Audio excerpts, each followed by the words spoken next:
जय हिंद दोस्तों, मेरा नाम है अमित और स्वागत है आप सभी का एक और नई वीडियो में। आप लोगों ने कभी ये सोचा है कि यहाँ पर पोको जो है वो रेडमी के मार्केट को कैसे किल कर रहा है? आपने देखा होगा कि आज का टाइम में जो है यहाँ पर पोको जो है अंडर 15,000 20,000 में रेडमी को अच्छी तरीके से टक्कर दे रहा है। यहाँ पर है तो एक ही थाली के, एक ही ब्रांड के हैं, बट यहाँ पर पूरी तरीके से रेडमी का मार्केट को ये पोको जो है यहाँ पर क्लिक करने में लगा हुआ है। और पोको के स्मार्टफोन इतने सस्ते कैसे मिलते हैं, बहुत सारे यहाँ पर आप लोगों के दिमाग में क्वेश्चन भी आते होंगे। सारी इन्फॉर्मेशन देंगे इस वीडियो के अंदर, लास्ट तक देखिएगा और पसंद आए तो लाइक करके शेयर भी जरूर करिएगा इस वीडियो को और सब्सक्राइब भी कर लीजिएगा। चलिए अब शुरू करते हैं। नंबर 1 पॉइंट की बात करते हैं कि यहाँ पर स्मार्टफोन जो है पोको के इतने सस्ते कैसे देखने को मिलते हैं। सबसे पहला कारण ये है कि पोको जो है अपने स्मार्टफोन्स को रीब्रांड करता है। आपने देखा है कि यहाँ पर रेडमी और शाओमी के जो स्मार्टफोन्स है उनको ही यहाँ पर पोको वाले रीब्रांड करते हैं और ये चीज़ काफ़ी ज़्यादा सक्सेसफुल हुई है। हमने ये चीज़ देखा है कि पोको के जितने भी स्मार्टफोन्स अभी तक आए हैं लगभग जो है 90% स्मार्टफोन्स जो है वो रीब्रांड नहीं हुआ है। और रीब्रांड होने के कारण जो है अपने प्राइस को इन्होंने काफ़ी कंट्रोल किया है, क्योंकि जब आप प्राइस को कंट्रोल करने की कोशिश करोगे ना, आज के टाइम में हर ब्रांड यहाँ पर थोड़ा मुश्किलों का सामना कर रहा है प्राइस कंट्रोल करने में, बट पोको नहीं करता है। क्योंकि पोको को पता है कि यहाँ पर हम स्मार्टफोन को रीब्रांड कर रहे हैं तो हमारा R&D का खर्चा बच रहा है, फैक्ट्री का जो खर्चा है वो बच रहा है, यहाँ पर लेबर को जो सैलरी देनी है उसका खर्चा यहाँ पर बच रहा है। तो ये सारी चीज़ों का खर्चा बचने के कारण जो इनके पास काफ़ी प्रॉफिट भी देखने को मिलता है पोको वालों के पास। तो इस कारण जो है ये ना यहाँ पर आराम से अपने स्मार्टफोन को कम प्राइस में यहाँ पर सेट कर पाते हैं। दूसरा रीज़न ये है कि यहाँ पर इनका कोई भी जो है एक्सक्लूसिव स्टोर वगैरह यहाँ पर इंडिया में नहीं है, एक मास लेवल पे अवेलेबल नहीं है। अभी इन लोगों ने 1-2 महीने पहले जो है कोलकाता और मुंबई के अंदर अपना एक्सक्लूसिव स्टोर वगैरह खोला यहाँ पर पोको का, जहाँ पर पोको के स्मार्टफोन्स मिलेंगे।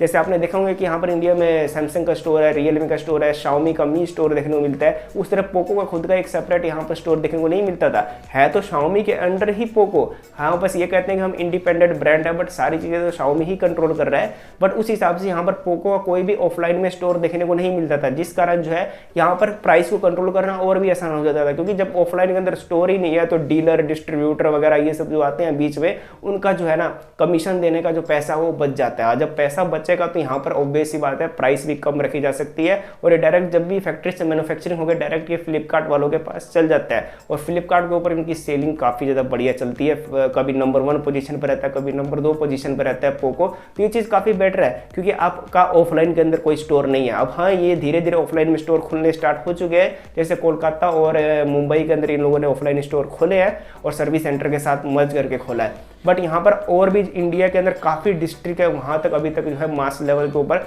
इनके पोको के स्टोर नहीं मिले, जिस कारण इनका डिस्ट्रीब्यूटर का रिटेलर का खर्चा जो है वो बच जाता है। इस कारण जो है प्राइस और भी कम देखने को मिलती है। थर्ड पॉइंट ये है कि इनका सर्विस सेंटर का खर्चा, क्योंकि अलग अलग सिटीज़ के अंदर ये लोग अपना सर्विस सेंटर खोलेंगे तो वहाँ पर रेंट का खर्चा हो गया, एम्प्लॉइज़ का जो खर्चा है वो यहाँ पर देखने को मिलता है, पार्ट्स वगैरह ये सब चीज़ के खर्चे यहाँ पर काफ़ी ज़्यादा हो जाएंगे। और इस चीज़ को बखूबी यहाँ पर पोको भी जानता है और शाओमी भी जानता है। तो इस कारण इन लोगों ने क्या कर रखा है, शाओमी के साथ अपने सर्विस सेंटर को मर्ज कर रखा है। अब मुंबई और कोलकाता के अंदर जो स्टोर्स वगैरह खुले हैं ना, उनमें साथ में सर्विस सेंटर भी खुले हैं और यहाँ पर उनका ऑफलाइन स्टोर भी खुला है। सिर्फ मुंबई और कोलकाता के अंदर ये चीज़ मैं बता रहा हूँ, बाकी जितने भी सिटीज़ या डिस्ट्रिक्ट है यहाँ पर इंडिया में, उनमें कहीं पर भी अभी तक मास लेवल के ऊपर जो है पोको का सर्विस सेंटर अवेलेबल नहीं है। जो शाओमी का सर्विस सेंटर है उसके अंदर ही पोको के डिवाइसेस को यहाँ पर सही किया जाता है। तो इस कारण क्या है कि इन सब से भी यहाँ पर जो पोको ब्रांड है वो काफ़ी पैसे को सेव कर लेते हैं, क्योंकि शाओमी के अंडर सारा काम हो रहा है ना, शाओमी के सर्विस सेंटर में सारी चीज़ें हो रही है। तो जो एम्प्लॉइज़ का खर्चा वगैरह ये जितनी भी चीज़ें रेंट वगैरह वो सब वो शाओमी संभाल लेता है यहाँ पर।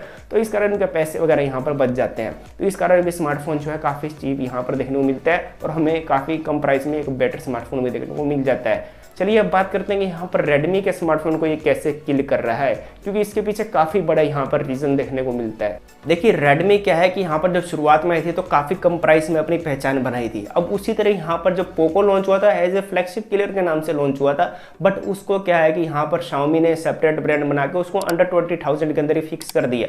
अब क्या है कि अंडर 20,000 में रेडमी के मार्केट को पूरी टक्कर दे रहा है और अंडर 20,000 के ऊपर जो है इनकी पोको F सीरीज भी काफ़ी टक्कर दे रही है। और उस हिसाब से देखा जाए ना तो यहाँ पर इस प्राइस सेगमेंट में 20,000 में रेडमी काफ़ी अच्छा परफॉर्म करता है। बट अब रेडमी की नोट सीरीज में पहले जैसा यहाँ पर दम देखने को नहीं मिल रहा है, इतने वैल्यू फॉर मनी देखने को नहीं मिल रहा है। रेडमी की नोट सीरीज जो है वो 20,000 को क्रॉस कर चुकी है, इवन चाइना के अंदर तो 25,000 के ऊपर भी जा चुके हैं। तो यहाँ पर क्या है कि इंडिया के अंदर इनकी प्राइसिंग तो बढ़ती जा रही है नोट सीरीज की। अब उसी चीज़ को देखते हुए पोको क्या करता है कि यहाँ पर रेडमी की नोट सीरीज के स्मार्टफोन्स को रीब्रांड कर देता है अपने प्राइस में और अपने सीरीज के अंदर, और फिर यहाँ पर उसको प्राइस को कंट्रोल डाउनलोड कर देता है। अब एग्जांपल दूं यहाँ पर, जो सबसे ज़्यादा हिट हुआ था 2020 में, वो है पोको M2 Pro।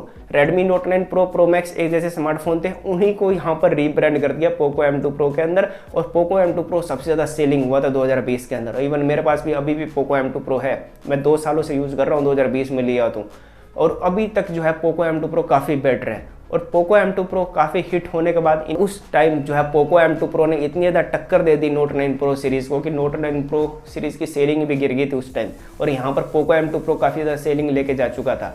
तो यहीं से कहानी चालू हो गई थी, और इन लोगों ने 2020-21 जो है ये कारनामा शुरू किया, और 2022 तक ये चीज़ यहाँ पर अभी तक चल रही है, और आगे भी मुझे लगता है ये चीज़ चलती रहेगी। बट फ़ायदा किसका है इसमें? हम यूजर्स का ही फ़ायदा है, चाहे रीब्रांड करो चाहे ना करो, क्योंकि रीब्रांड से मुझे कोई ऐतराज़ नहीं है। अगर फ़ोन बिल्कुल सेम हो, सिर्फ 1-2 स्पेक्स को कम करके कम प्राइस में लाया जा रहा है, वो चीज़ के साथ मैं यहाँ पर संतुष्ट हूँ। एग्जांपल के तौर पे अगर मैं आप लोग बताऊँ, पोको M3 Pro 5G हो गया, Poco M4 Pro 4G and Poco M4 Pro 5G, Redmi note 11 Pro plus 5G का रीब्रांड हमें यहाँ पर पोको X4 Pro 5G भी देखने को मिलता है। तो जो Poco X4 Pro 5G under 18,000 के अंदर काफ़ी बढ़िया यहाँ पर 5G स्मार्टफोन था, जिसमें सुपर एमोलेड स्क्रीन थी 120 हर्ट्ज के साथ, जो कि इस प्राइस में दूसरे स्मार्टफोन ब्रांड नहीं दे रहे थे, सिर्फ पोको नहीं किया था, और सिर्फ पोको ही जो है अपने प्राइस को यहाँ पर बीट कर सकता है, और कोई अभी के टाइम में दूसरा ब्रांड अवेलेबल नहीं है। और ये पोको की टैगलाइन भी है कि पोको खुद को ही बीट कर सकता है बस, और कोई दूसरा ब्रांड नहीं। और यहाँ पर Redmi note 11 Pro plus 5G 21,000 में अवेलेबल है, और 18,000 में हमें जो है यहाँ पर ये स्मार्टफोन देखने को मिलता है Poco X4 Pro 5G, same ही स्पेक्स के साथ। सिर्फ फ़र्क क्या है कि एक में 108 मेगापिक्सल है, एक में 64 मेगापिक्सल है, और कुछ ज़्यादा फर्क नहीं है, और फिर भी 3,000 के प्राइस का यहाँ पर डिफरेंस देखने को मिलता है। और ऑफर्स वगैरह में तो 14,000 में X4 Pro 5G देखने को मिल रहा था, और पोको M4 Pro 4G जो था ना, वो सिर्फ 10 या 11,000 में ऑफलाइन यहाँ पर ऑफर्स वगैरह में यहाँ पर मिल रहा था। जब फ्लिपकार्ट की सेल्स वगैरह आई थी ना, तो उसमें 10,000 11,000 में पोको M4 Pro 4G बिक रहा था। तो इन्होंने क्या किया कि नोट 11S का रीब्रांड किया, पोको M4 Pro 4G काफ़ी ज़्यादा सेलिंग ले गया, और नोट 11S की इतनी सेलिंग हुई नहीं। और रेडमी नोट 11T 5G उसकी इतनी ज़्यादा सेलिंग नहीं हुई जितनी पोको M4 Pro 5G की सेलिंग हुई, क्योंकि लोगों को 15,000 रुपये में यहाँ पर बढ़िया स्मार्टफोन चाहिए था, और पोको वाले ने वो चीज़ करके दी है। यहाँ पर 15,000 में M4 Pro 5G को लॉन्च कर दिया। नोट 11T 5G को ही तो रीब्रांड करना था, रीब्रांड करना तो आसान है ही, तो पोको ने वो चीज़ यहाँ पर किया था, और वो सक्सेस होगी यहाँ पर, और पोको को भी फायदा हुआ और यूजर्स को भी फायदा हो गया, क्योंकि सेम डिवाइस है, अपडेट्स वगैरह भी यहाँ पर सेम मिलेंगे, MIUI के वर्जन्स वगैरह भी सेम यहाँ पर मिलने वाले हैं। तो फ़र्क क्या पड़ेगा? तो यूजर्स को फ़ायदा मिला और लोगों पोको के साथ चले गए। तो यही है कि पोको की स्ट्रेटजी काफ़ी बढ़िया मुझे लगती है कि वो अब धीरे धीरे मार्केट को कैप्चर कर रहा है, और रेडमी के मार्केट्स के जो यूजर्स वगैरह उसको अपनी तरफ अट्रैक्ट कर रहा है, और आने वाले टाइम में मुझे लगता है कि काफ़ी यूजर्स जो है वो रेडमी के अपनी तरफ अट्रैक्ट कर लेगा यहाँ पर। और जब पोको यहाँ पर ऑफलाइन मार्केट में उतरेगा ना, तो पूरी रेडमी के मार्केट को हिलाने वाला है ये। अभी के टाइम में अगर मैं आप लोगों को बताऊं, आने वाले टाइम में अगर रेडमी के मार्केट को और भी अच्छी तरीके से कैप्चर कर रहा है, तो पोको ऑफलाइन मार्केट के अंदर तो उतर ही रहा है, और आगे आने वाले टाइम में पोको काफ़ी ज़्यादा टक्कर दे देगा, पूरी मार्केट लगभग खत्म करने लग जाएगा रेडमी की, क्योंकि जितनी अभी रेडमी की पॉपुलैरिटी ऑफलाइन मार्केट से बन चुकी है ना, अब पोको भी उसी लाइन में यहाँ पर धीरे धीरे उतर रहा है। और ऑनलाइन में तो उन्होंने पूरी टक्कर दे दी है रेडमी को, ऑफलाइन में अभी देना जरूरी है। ऑनलाइन के अंदर बहुत अच्छी तरीके से टक्कर मिली है रेडमी को पोको के जरिए, पर इसमें नुकसान किसी का नहीं हुआ है, ना रेडमी का हुआ ना पोको का हुआ। पोको का तो फायदा ही है, और शाओमी को भी ऐसा कोई नुकसान नहीं है, क्योंकि शाओमी के पास ही तो पैसा जाना है सारा। शाओमी के फैक्ट्री भी सारे स्मार्टफोन बन रहे हैं, R&D टीम भी शाओमी के है यहाँ पर। तो चाहे रेडमी फ्लॉप हो जाए चाहे पोको फ्लॉप हो जाए, अगर रेडमी सक्सेस होता है और पोको फ्लॉप होता है तो कोई नुकसान नहीं है। अगर पोको सक्सेस हो गया और रेडमी फ्लॉप हो गया तो भी कोई नुकसान नहीं है। दोनों में से एक यहाँ पर जीतना चाहिए। अगर दोनों ही जीत रहे हैं, दोनों अच्छे कंपटीशन दे रहे हैं मार्केट्स के अंदर, तो शाओमी की और भी मौज होती है।